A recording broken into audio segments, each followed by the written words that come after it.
to the stage because he is doing some big things inside of the automotive industry. That's right. You might hear his voice if you get in the clubhouse a time or two. But for those of you that are trying to really brew solutions inside of your culture, inside of your business, inside of your personal life, and take it to the next level, you need to get over here and get part of this interview because he's right here.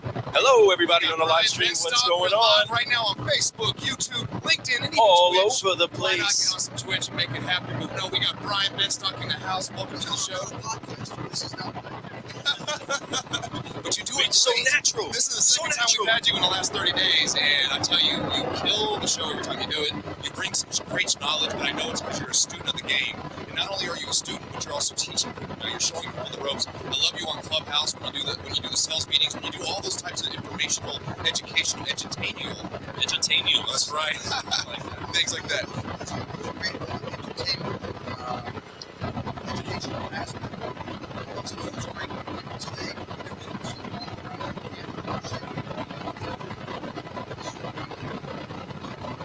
clubhouse. Some of the rooms, as I mean, at night are there with benches that are talking about stuff that nobody's talking about. And you realize how there's such a void for that because everyone's going to be believers. I'm not saying anything terrible. People's feelings, sometimes things are. I feel coming into a business. The British are coming. The British are coming. They are. Paul Revere, come on. And you've got to be aware of these things. While all of us as dealers are in profit coma right now, and we're saying, hey, look at our financial statements, and we think that there's a correlation between the financial statement and our IQ. And I'd say there is a relationship, but it's an inverse relationship. The bigger the financial statement bottom line, sometimes the less cautious dealers are, the less they're paying attention to the business. I think that's a danger. That is a huge danger. The contention inside of conversations, though, that's something that you're not afraid of, and that's something that I absolutely love about you, is that you do want to see all the perspectives. You do want to hear all the voices, whether you agree with them or you don't, right? Whether they're completely polarized from what it is that your beliefs are, because we can use all that, right? Great leaders always have a tension inside of the conversations that they allow to be within. I think leaders have to be willing to have those difficult conversations, and sometimes other people do not have. And every now and then you need someone to tell you, hey, you're fat, you've got to lose some weight. And again, that may bother some people. I gravitate towards doctors, truth people, that tell me what it is. So you can tell me the truth. Jack Welch used to say, where are we at all the time? What's the situation? And then only in that can you trust. If you're not paying attention to what's going on, people are going to talk in colorful, easy language that doesn't offend anybody. Sometimes, it's just not going to get that. I'm a hockey coach. This guy would grab me in the backside of a hockey stick, screaming every name in the world. I'd run with the ball for this guy. Then and to this day. I believe that, some of us, we get inspired or we get pushed differently. Some of us need that hockey stick in our ass to be able to keep moving. Some of us, they can't take it, right? And so you have to be a good coach and understand how to affect people in the right way. Well, I get it, but snowflakes melt. Hey, I'll let you say that. But there's a certain truth to good language, good discourse. An effective language is not putting somebody down, but they're based on what it's being effective, telling them, here's the situation, as I see it, here's what I recommend you do. And as a coach, if you're failing, what's the perspective? Hey, I don't think you're learning anything. Absolutely not. A couple of years ago, my daughter was playing, and my son, who's lazy and learning, they both joined the chess team. And my daughter wins every match and gets a medal. And my son wins one match and he gets a medal. And my daughter, who's at the time 8 or 9 years old, came and said, Dad, it's not fair. He only won one match. He got the medal. And I won all the matches and I didn't see the medal. And I thought, isn't that much respect? And he didn't feel better than that. And it didn't do him any good.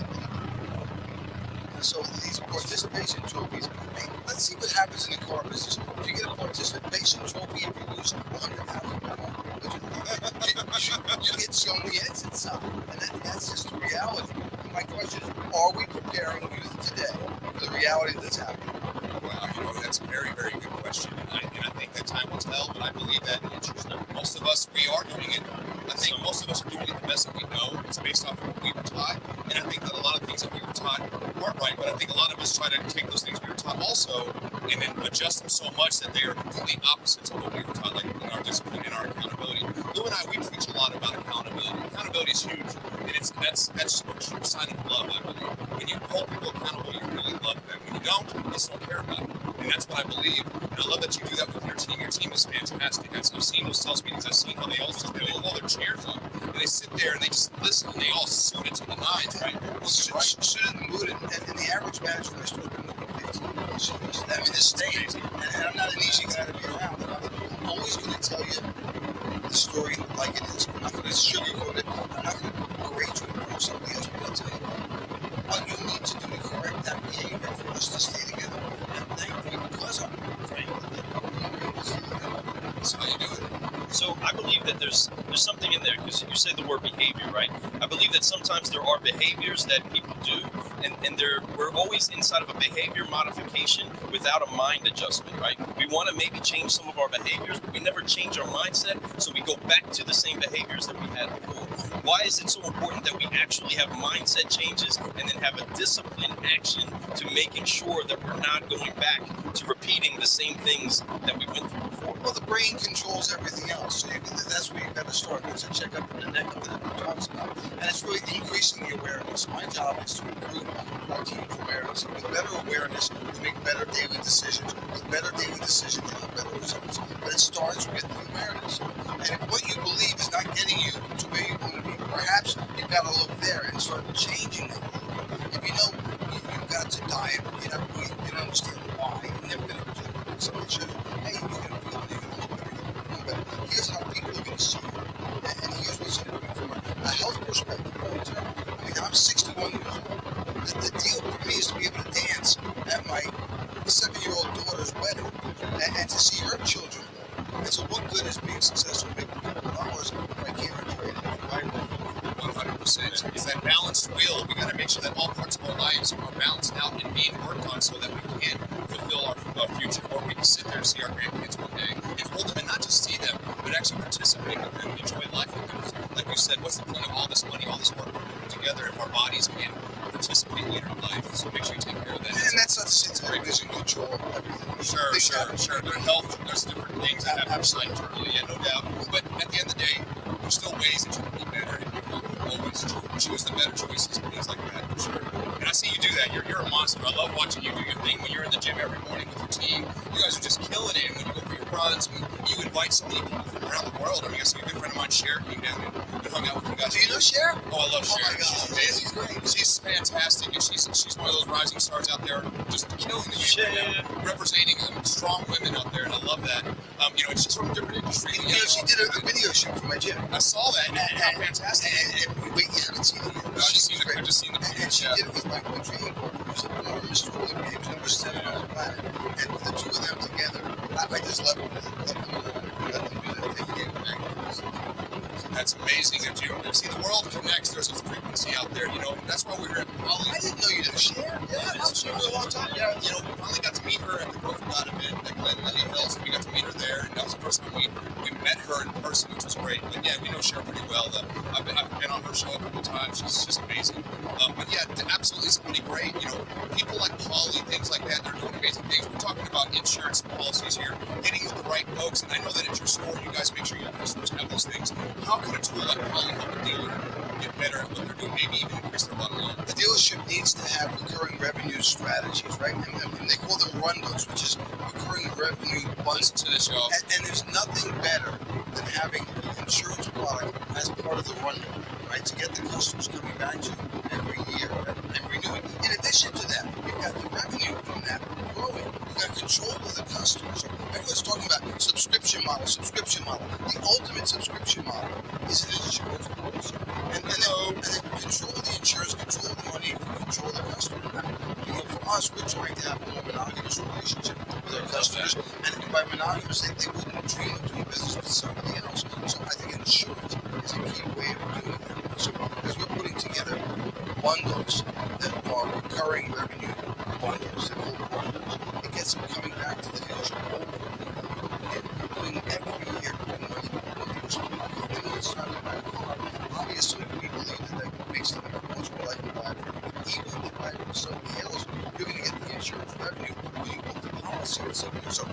we think it's one of these things.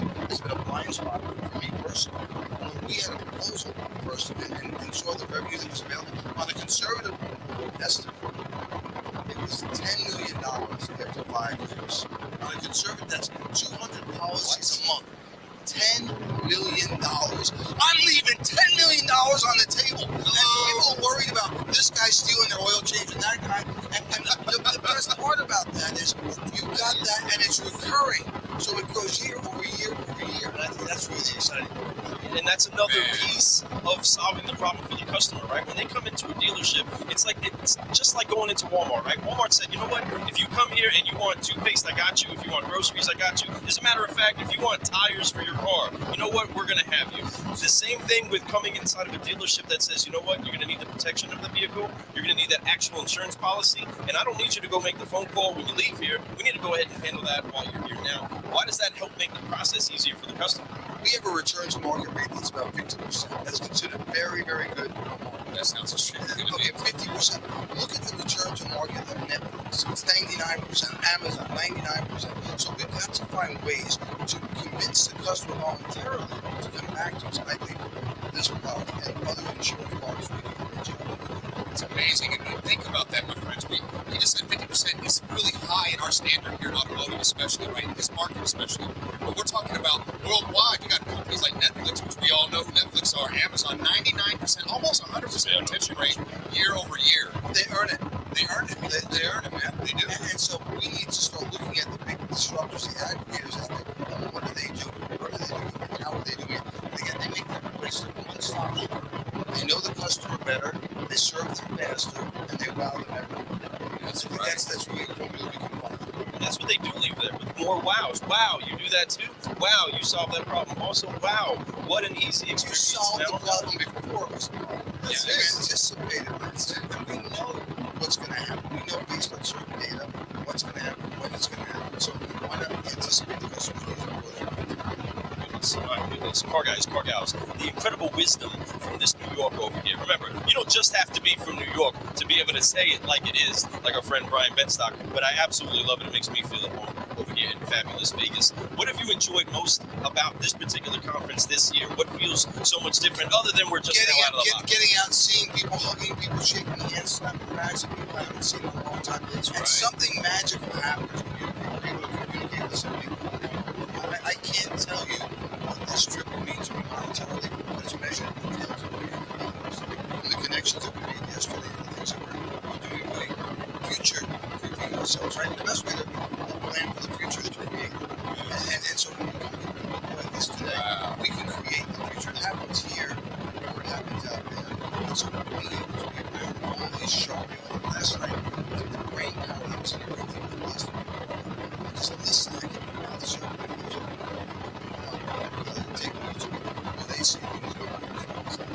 That is super exciting. And that's what's so great about these types of events, when you can get together and everybody from all over the world really comes here to Las Vegas for this NADA convention to share, to give ideas, but also, most importantly, to take ideas home with them, to be able to get better at their stores and be able to make their dealership run better for their communities, for everything else. People understand the times are changing. Manufacturers are taking over franchises. They are. What are you going to do? Insulate yourself? The manufacturers are going to decide to use us as delivery portals, and that's happening. I was just in Spain, and that process is well underway. Mercedes-Benz now uses the dealerships to deliver the cars and gives them a small, skinny part of the chicken instead of the cut goes wrong in the deal. And the manufacturers here are watching carefully what's going on. Now, I had some cat tell me, yeah, the franchise laws are stronger in the States. I don't question that. Are they, as it relates to electric vehicles? What's your franchise law say as it relates to electric vehicles? And the answer is it's silent on it. So they're using electrification as a way. Some manufacturers are circumventing the dealer franchise model. Wow. And that's, it's a real eye-opener. So I'm saying the British are coming. The British are coming. They're coming. They are. Did you not just hear that? I want you guys all to understand and really swallow what he just said there, because he just said that that's the electric vehicle, and it makes all the sense. That's the way they're going to go around us. Tesla opened the door through electrification to avoid franchise dealers. Now everybody's following through that door. What are you going to do when Apple starts producing a car? In 2007, It's happening. in 2007, Nokia had 1 billion customers. That was the same year the iPhone came out. Who here has a Nokia? Who's got a Nokia in the room? Anybody got a Nokia in the room? Anybody got a brick? 1 billion No. customers in 2007. Steve Jobs comes out with the iPhone in 2007, the same year, and there ain't a Nokia to be found. And if it is a guy with a Nokia, it's some nerd guy that doesn't know what's going on. If somebody did it, I said no. He's got a 13-year-old phone. Hey, things have changed, right? And so what if the same impact happens when Apple launches its phone? What if giants like Honda, giants like Toyota disappear? I'm going to tell you this now. Let me circle back to these guys. We are investing in businesses that are likely to stick around regardless of what happens, right? So we're investing heavily in tires because whether it's whether it's electric, gas, or diesel, it's going to run on tires. We're investing heavily in collision because if it's electric, they're going to crash it. If it's a diesel, they're going to crash it. If it's an ICE engine, they're going to crash it. Write some notes down, y'all. Same thing with insurance. If it's an electric car, it's going to be insured. If it's a diesel car, it's got to be insured. If it's ICE combustion engine, it's going to be insured. So you want to lean into those things you know are going to stick around. And the challenge is not that we don't know.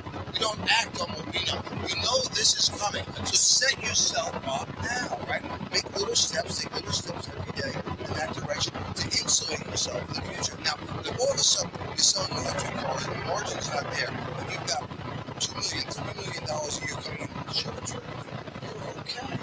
Those that didn't prepare are not okay. My little 7-year-old, when she was 4, I told her the story of the 3 little pigs. And so we watched it on YouTube because we'd never read to them. And she was a little nervous and she said, Dad, is the pig going to blow our house down? I said, no, come on outside. Look, Daddy made the house. That's how you're okay. But that story with my little girl is very good.